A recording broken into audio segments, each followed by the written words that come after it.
Hi, we're going to make a beautiful tray with this lovely high shine quality mold. Welcome to my channel. This is my first full tutorial video on YouTube, at least my first new one. I've done a lot of shorts, so have fun watching those. I'm going to show you lots of tips and tricks in this video, so stay tuned. I'm beginning this project with a rose gold marker, and I'm using it to draw over all of the raised lines in the mold.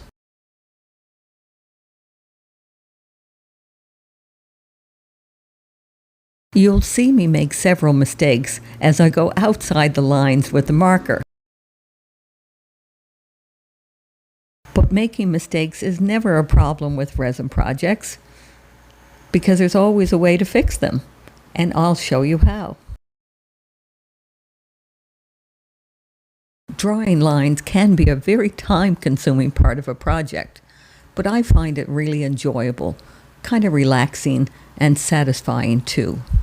I find it best to let all of your marker lines dry, no matter what type of marker you're using, before you try to fix mistakes.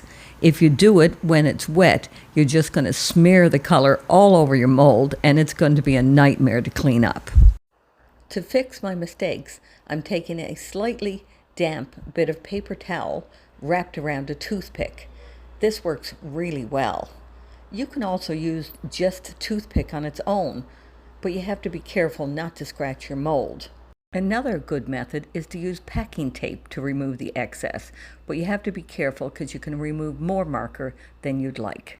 I'm mixing up this lovely seafoam green mica that has a bit of glitter in it, and with this I'm going to outline the edge of my tray. I'm using a paper cup to mix this color simply because I can squeeze the edges and pour more easily. And you can reuse your paper cups lots of times. I'm definitely not a perfect pourer, but in the end, it's what the piece looks like that matters.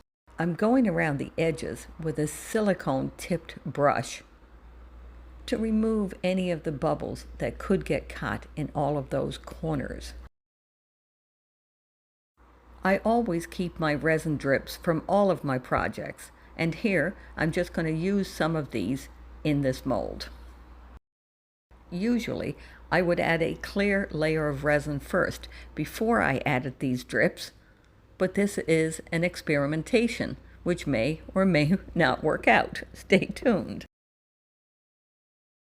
Whether this works or not, it's still a good thing because I will be using less resin in my mold, which both saves money and uses up scraps. So it's a good thing, either way you look at it.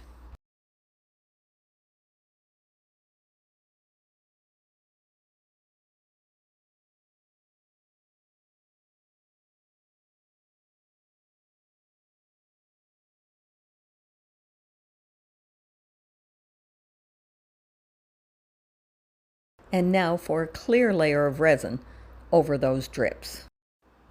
I have to pour enough resin to cover the pieces, but not too much because I'm going to add another darker color as the background of this tray.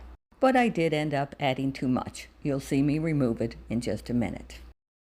Now I'm using a soft silicone brush to slowly sweep across the surface of the mold. This will bust any bubbles lying there, which are difficult to remove by any other method. Isopropyl alcohol can help remove them from the top, and heat could penetrate the bottom but can damage your mold. So do this slowly. This part of the video was sped up 30%. Now, remember I mentioned that I added too much resin to my mold? I'm just removing some to make room for my next layer.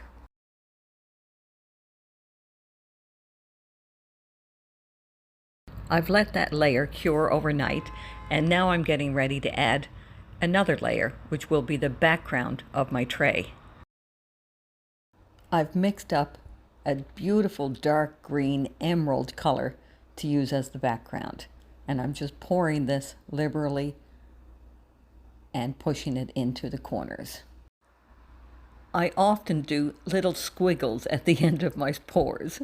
It won't stay in the design, but I still do it anyway. Now I'm spraying all those bubbles with isopropyl alcohol to remove them. I've let that cure, and now it's time to demold. It's a good idea to remove any of the little drips from your piece first when you demold it. Otherwise, they get too hard and are difficult to remove later.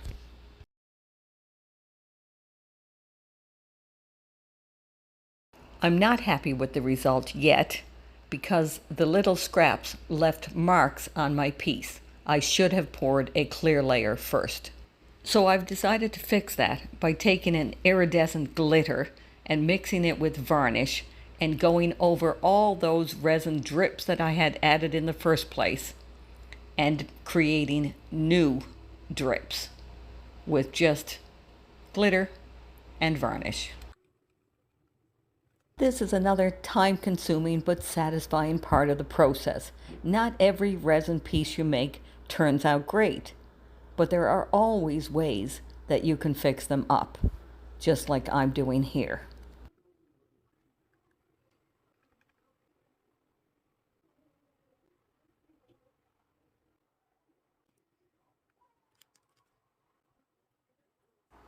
And now it's time for the final layer of resin.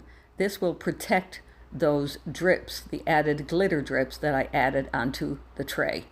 You'll notice that this resin is extremely bubbly and thick.